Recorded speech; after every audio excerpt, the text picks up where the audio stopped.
Varicose veins కి సరైన చికిత్స కోసం సంప్రదించండి ఎవిస్ హాస్పిటల్. నమస్తే రమగారు. నమస్తే రమగారు, ఈ నెలలోనే మనకి గీతా జయంతి ఉంది. గీతా జయంతి కూడా మనం రెగ్యులర్ గా చెప్పుకుంటూనే ఉంటాం. అవును కదండి. ఒక్కసారి విశిష్టత. మార్గశిర శుద్ధ ఏకాదశి ఈ రోజున గీతాదేవి పుట్టింది. ఇవిడ ఎక్కడ పుట్టింది, ఎలా పుట్టింది? యుద్ధ రంగంలో. ఎక్కడ భగవద్గీత చెప్పాడు భగవానుడు? అంతేగా,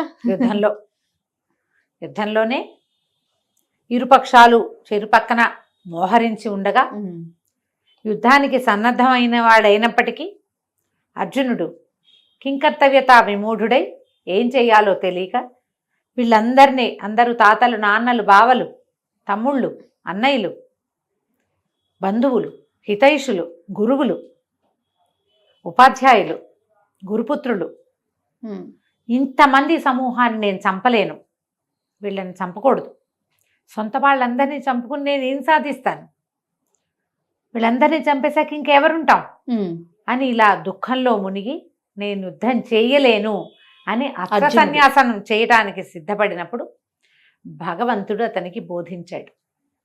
కర్తవ్యం బోధింపబడింది. మన జీవితాల్లో కూడా ఇలాంటి సందర్భాలు చాలా వస్తాయి.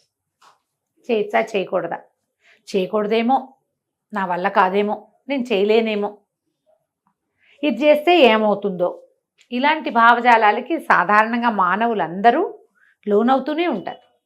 అర్జునుడు సామాన్య మానవుడు కాదు, నరనారాయణలో నరుడు, ఇంద్రుని అంశతోటి జన్మించినవాడు, వరప్రభావంతో పుట్టాడు, పరమేశ్వరుని జయించి ఆయన నుంచి పాశుపతాన్ని పొందాడు. ఒక లోటు కూడా లేని అత్యంత ప్రతిభాశాలి, పరమశాంతమూర్తి, భగవంతుణ్ణి త్రికరణ శుద్ధిగా నమ్మి ఆయన వెనకాల నడిచినవాడు. సాధారణ మానవుడు ఒక వీరుడుగా లెక్క పెట్టకూడదు, మానవోత్తముడు. అలాంటి వాడికి భగవంతుడు బోధించిందే భగవద్గీత. గీతాసారం అంతా తెలుసుకోగలిగితే, చదవగలిగితే, ఒక్క ముక్క అయినా మనం అర్థం చేసుకోగలిగితే, ఒక్క చుక్క గంగాజలమైనా చాలన్నట్టుగా మన జీవితం వెళ్ళిపోతుంది. దాంతో ఎన్నో విషయాలు చర్చించబడ్డాయి భగవద్గీతలో. కేవలము కర్మల మీదే మానవులకు అధికారం ఉంది, దాని ఫలితం మీద ఏ అధికారము లేదు. దాని మీద ఆలోచించకూడదు. నువ్వేం చేయాలో చేసేయాలి, అంతే అంతే. నువ్వు ఇప్పుడు యుద్ధరంగంలోనో యుద్ధం చేయి, నువ్వు ఎక్కడ ఉంటే ఏం చేయాల్సిన పని ఉందో నీ ఎదురుగుండా అది చేయాలి అని ఖచ్చితంగా చెప్పాడు భగవంతుడు. దాంతోపాటుగా ధర్మానికి గ్లాని ఎప్పుడు జరుగుతుందో అప్పుడు నేను పుడతాను, నన్ను నేను సృజించుకుంటాను. యదా యదా హి ధర్మస్య గ్లానిర్భవతి భారత అభ్యుత్థానమధర్మస్య తదాత్మానం సృజామ్యహం. అధర్మం తాలూకు దీనిని చెడగొట్టడానికి, తగ్గించటానికి నన్ను నేను సృజించుకుంటాను. భగవంతుడు అక్కడ వస్తాడు. ఈ భగవంతుడు అక్కడ వస్తాడన్న గీతావాక్యం ప్రకారం కృష్ణుడుగాను రాముడుగాను జన్మించటమే కాకుండా ఆ సమయానికి దేవుడు పంపినట్టుగా ఎవడైనా రావడం కూడా జరుగుతుంది. కలియుగం కదా ఇది. కలియుగ చివరి భాగంలో కల్కి అవతారంలో భగవంతుడు వస్తాడని మనం నమ్ముతాం, ఒక ఆర్షవాక్యాన్ని. జన్మిస్తాడు, ఆయన 10వ అవతారం కల్కి అవతారమే అని. దానికి అది వచ్చే లోపల ఎప్పుడూ అధర్మాలు ప్రబలుతూనే ఉంటాయి కదా. ఎప్పటికప్పుడు ఎక్కడో చోట ఏదో ఒకటి జరుగుతుంది.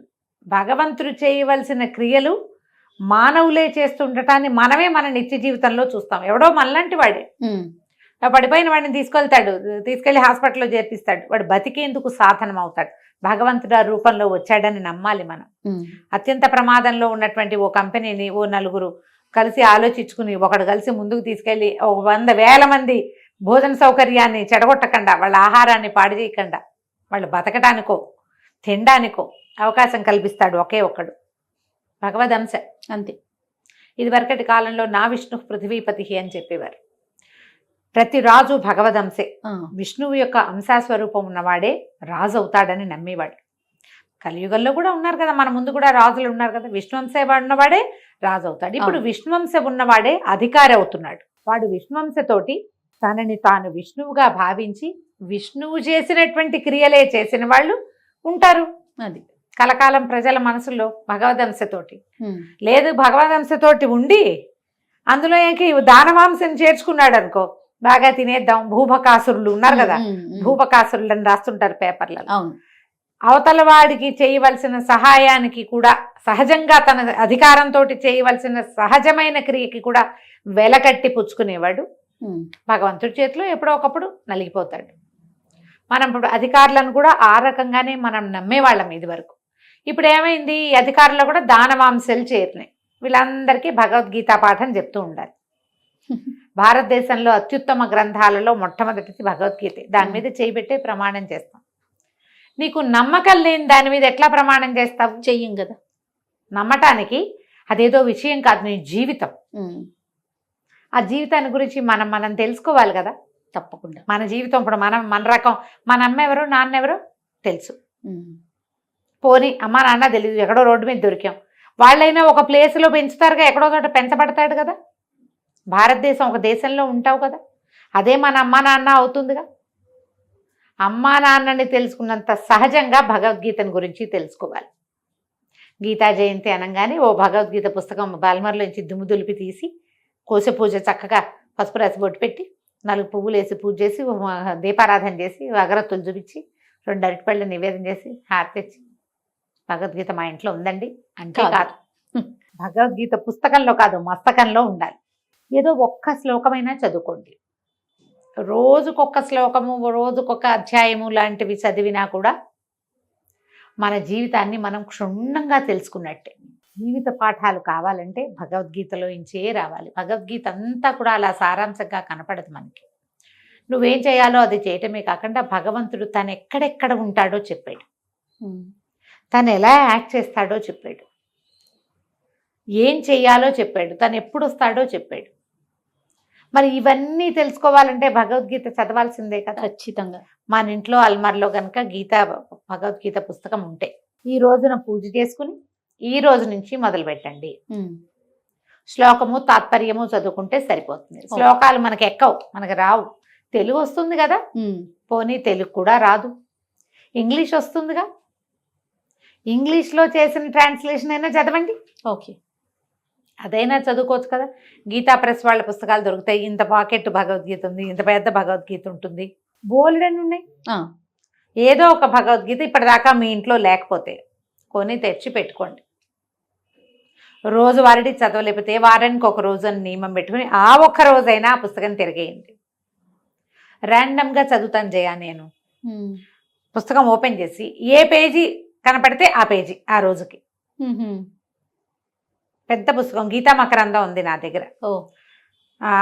దాన్ని ర్యాండమ్గా ఓపెన్ చేసి వాళ్ళకి సంతోషంగా ఉంటుంది.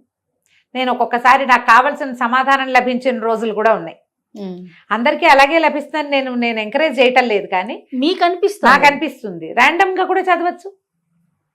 ఏదో ఒక అధ్యాయం తీసి పెట్టుకోండి, 9వ అధ్యాయమో 18వ అధ్యాయం 16వ అధ్యాయం ఏదో ఒకటి పెట్టుకోండి. ఏదైతే అది చదవాలి. గీతా జయంతి నాడు భగవద్గీతని పూజించుకుని నమస్కారం చేసుకుని ఒక్క శ్లోకం మీరు నేర్చుకుని పిల్లలకి ఒక్క శ్లోకం నేర్పించండి. మొత్తం అన్ని అధ్యాయాలు నోటికొచ్చిన వాళ్ళు కూడా బ్రహ్మాండంగా కనపడతారు మనకి. నేను ఏటా చెప్తూనే ఉన్నానే నాకు నోటికి రాదు అని. చదువుకుంటే బాగా అర్థమవుతుంది హాయిగా. తరచూ చదివిన శ్లోకాలు వస్తాయి నోటికి. అదే మొత్తము నేర్చుకోవాలన్న ఆకాంక్ష ఇంకా నెరవేరలేదు, ఫోకస్ చేయాల. అదే నేర్చుకోవటం అనగానే ఫోకస్ చేయాలి జయ, అంతే కదా. ప్రధానమైంది అదే కదా. ఈ గీతా జయంతి నాడు ఏకాదశి కదా, ఏకాదశి విధి విధానాలు మనం ఏం పాటిస్తామో అవి పాటించటమే. ఏకాదశి నాడు పూర్తిగా ఉపవాసం ఉండటం, లేదా పూర్తిగా ఉండలేకపోతే మనం ఏదైనా కొద్దిగా ఫలహారము, ఉపాహారము, అల్పాహారం లాంటిది ఏదైనా తీసుకుని భగవన్నామ సంకీర్తనలో ఈ రోజును గడిపి అవకాశం ఉన్నవాళ్ళు ఇది చేయటం, జాగారం చేయటం. ఈ జాగరణ నేను ఇటీవల కాలంలో ఎవరైనా జాగారం చేస్తున్నారంటే విన్నది తక్కువే చేయ. అరుణ్ అని నా స్నేహితుడు ఉన్నాడు కదా, వీళ్ళు ఒక ఫ్యామిలీ వాళ్ళట జాగారణ చేస్తారట. విష్ణు సహస్రనామం పారాయణ చేస్తారట రాత్రంతా. గ్రూపులుగా వెళ్తారు. కొంతమంది చదువుతారు, మళ్ళీ ఆ తర్వాత టర్న్ తీసుకుంటూ ఉంటారనమాట. ఒక్కొక్కళ్ళు టర్న్ తీసుకుంటూ గట్టిగా చేష్టవంతో చదివే వాళ్ళు స్వరం గట్టిగా రావాలి కదా, ఆ చదివే వాళ్ళు చదువుతుంటారు, మిగిలిన వాళ్ళు ఫాలో అవుతుంటారు. అట్లా రాత్రంతా గడుపుతారట. మర్నాడు పొద్దున ఆ ద్వాదశపారణ చేసి ఎవరి ఇళ్ళకి వాళ్ళు వెళ్ళిపోతారు. ఇలా కొన్ని గ్రూప్స్ ఉన్నాయట. నేను ఆ ఊరు వెళ్ళాను కదా, పెద్దవారం వెళ్ళాంగా మేము. నేను చెప్పాను కదా, అక్కడ ఒక రంగనాయక స్వామి దేవస్థానం ఉందని, పక్కన ఒక రాముల వారి రామ్ భజన మందిరం ఒకటి ఉంది. చెప్పారు కదా. మా బావగారి బంధువులే ఒకళ్ళు కట్టించారట. అది జస్ట్ రామ్ భజన మందిరమే. లోపల ఒక దీని మీద గరుడ స్తంభం అంటారు కదా, ఈ మన కోలాటాలు అవి చేసేటప్పుడు గరుడ స్తంభం, రాముల వారి పటాలు ఉన్నాయి. భజన చేయడానికి ఎంతమంది వచ్చారో జయ, అందరూ పెద్దవాళ్ళు ఆడవాళ్ళు చక్కగా బోల్డ్ అని నామాలు. మాకేం భజనలు అవి అలవాటు ఉన్న వాళ్ళు కదా, ఉడికి పాటలే వచ్చు కానీ చక్కగా భజన చేశారు. వాళ్ళు ఉంటారట, ఏకాదశి నాడు జాగారం చేస్తారట భజన చేస్తూ. పల్లెటూళ్ళల్లో ఇంకా జాగరణ చేయటానికి పెద్దవాళ్ళు చిన్నవాళ్ళు అలవాటు ఉన్నవాళ్ళు ఏకాదశి నాడు జాగారం చేసే అలవాటు ఉంది. ఉన్నవాళ్ళు చేయండి. ఎంత మంచి మంచి చక్కటి నామాలతో భజనలు చేశారో వాళ్ళు. చాలా ఓపికగా అందరు పెద్దవాళ్ళు, ఆడపిల్లలు, చిట్టి పిల్లలు కూడా కొంతమంది వచ్చారు. అందరూ కలిసి మైక్ పెట్టుకున్నారు. చక్కగా ఈ తాళాలు కొడుతూ, చిడతలు ఉంటాయి కదా తాళం, చిన్న చిన్నవి మన ఇత్తడి తాళాలు, భజన చేశారు. చాలా సంతోషం వేసింది. మా చిన్నప్పుడు చూసేవాళ్ళం చిట్టుగూడూరులో భజన చేయటం తెలుసు కానీ మాకేం పెద్దగా అలవాటు లేదు. ఆ ఊరు వదిలేసాక అది పోయింది జీవితంలో నుంచి. చాలా సంతోషంగా చేసాం ఆ పూట అక్కడ. చెయ్యొచ్చు జాగారం, ఒకవేళ మీకు అవకాశం ఉంటే. జాగరణ చేయలేకపోయినా మర్నాడు పొద్దున ద్వాదశపారణ చేసుకోండి. మర్నాడు వదిలేయకుండా ముందు రోజు చదవటం మొదలుపెట్టిన భగవద్గీతని మర్నాడు కూడా చదవండి. ఏటా జరిగే గీతా జయంతి నాడు మీరు ఎవరికైనా 1-2 భగవద్గీత పుస్తకాలు కొని గిఫ్ట్ చేయొచ్చు కూడా. ఎవరి దగ్గర లేదో ఉన్నవాళ్ళు, మీ దగ్గర 2-3 పుస్తకాలు ఉంటే ఇంకొకళ్ళకి ఇవ్వండి. ఓ 3-4 కలిసి భగవద్గీతను చదువుకోండి. ఏకాదశి నాడు ఖాళీగా ఉంటే కనుక ఈ ఏకాదశి నాడు మీరు భగవద్గీత పారాయణ చేయొచ్చు. ప్రతి ఏకాదశికి భగవద్గీత పారాయణ చెప్తాం మనం. అవకాశం ఉంటే చెయ్యండి. ఎవరికి అవకాశం ఉంటే వాళ్ళు భగవద్గీతని పూజించుకోండి, స్మరించుకోండి. ఒక బుక్ని ఖచ్చితంగా మీ ఇంట్లో ఉంచుకోండి.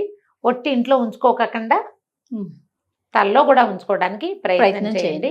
ఎప్పుడైనా మహత్తరమైన సమస్యలు ఉన్నప్పుడు నేను చేసినట్టుగా పుస్తకం తెరిచి సమాధానం కోసం కూడా వెతకండి. భగవంతుడు అనుకూలిస్తే తప్పకుండా సమాధానం లభిస్తుంది. తప్పకుండా రమ్య గారు. నమస్తే. నమస్తే జయ.